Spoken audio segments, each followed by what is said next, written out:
Hello everybody, I'm Joshino, and today I'm going to be talking about the new base building system in Planetside 2, that game that seems to appear on my channel very often.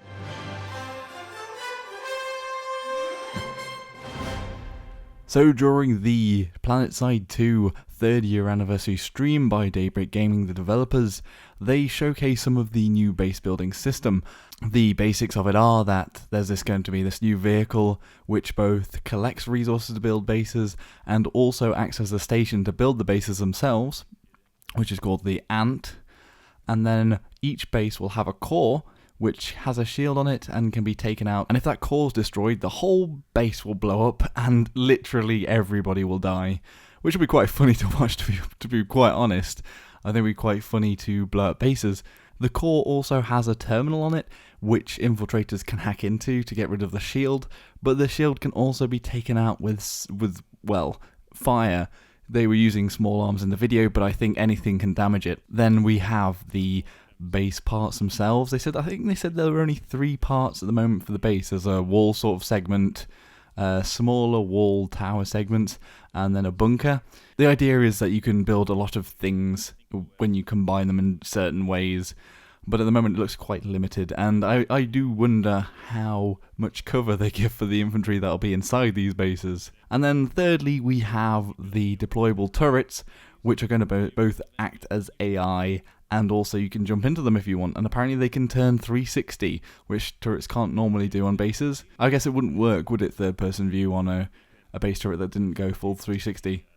That wouldn't make sense. If anyone else has noticed, there's the new victory point system, which basically controls when the continents are capped now, and sort of acts as a pointer to how well your faction is doing, and us part of the meta game that's going on within the game. And the core itself in these player-made bases will generate victory points, so that'll be the reason why you want to fight over these bases. It's actually a thing that's used in a lot of sandbox games, and we can see in SOEs. Well, it's SOE before in Daybreak Games' old games. For example, Star Wars Galaxies had these bases where there was a faction system, the Galactic Civil War, and the idea was that you blew up bases that were put up around the planets, and they would add to your Galactic Civil War status. Similarly, it's going to be a big objective to take out in-game.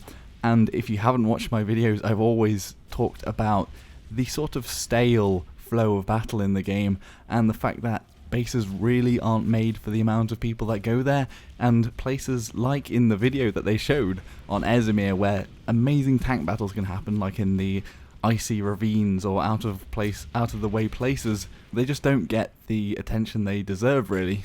And hopefully this sort of system will allow us to have some of those battles, and because there'll be an objective there to actually fight for. And I'm thinking that the bases probably aren't going to be the main defences in the actual fight. I think it'll be the Sunderers inside the bases spawning people out, galaxies coming in, and also maybe a two-sided fight with the allies trying to defend the base on one side and the enemies on the other side trying to push into the base and blow it up with tanks and whatnot. I can see it being actually very fun, and especially for the idea of having these squads and team play, because you'll be having to drop out of the normal bounds of the game with galaxies and take tank columns to try and take these bases out, and it might give some meta for a reason to push along a lane, for example. So you want to take certain bases to get towards a base that you have a fixed spawn point. The problems I can see with it are, firstly, the shield, the core shield in the base is, I don't know how you'll completely block it off, and it's a small target, but I think you've got to account for the fact that there's some people that have amazing shots out there, and you might have a Mozzie or whatever ESF firing from miles away, hitting that little box just because you can't completely cover it. And then I do wonder how they're going to get around that, and it might be worth having a shield around the actual core, or maybe making it so you have to get an infiltrator in there, because it would be nice to have sort of a progression of using classes and giving a reason to have a class. It might be worthwhile saying that you have to get an ally infiltrator in there to take down the shield. I don't know, that's something that they can think about. Also, I'm wondering how you will make a base without being harassed at the start, so you're starting to build up walls, and you're starting to build up whatever. There might be people going around griefing and seeing those bases being made and thinking, yeah, I'm going to take that out. I don't know how they could do this. Maybe they could have a invisibility generator whilst you're building, although that might muck up how you could see what you're actually building. Or perhaps have at least have this sort of over shield that never got implemented, that sort of domed around an area. Maybe you could put a shield up whilst you're building, and then once that core is actually put up, that shield disappears perhaps. Or maybe have a shield that you have to shoot through in the first place, and then it might give you time to build your base, and then there'll be a timer to when people can actually enter it, so once that shield's down, then anyone can sort of attack it. Or I suppose make the objects unattackable whilst you're building, but then, yeah, I'm not sure. Maybe that's where they'll go with it, and then the ants will be it'd be fine if you can blow up an ant, because you can probably pull another one, but if you can't place the actual buildings, then you may never actually have bases to attack.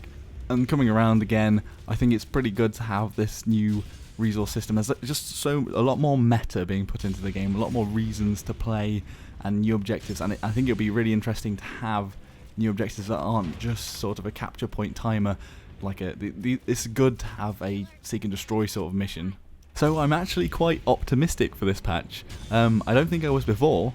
I thought it was going to be a little bit gimmicky, but actually the way it's sort of rooted into the victory point system and capping the continents, I think it's actually going to be a great idea, and I think it'll work. I really hope it does work and sort of reinvigorates the game. It could be a big thing to sort of freshen things up. Anyway, what does everyone else think? Has everyone else been following it quite closely? If you enjoyed the video, be sure to like it and subscribe to me to see more. Until next time, everybody, Joshino.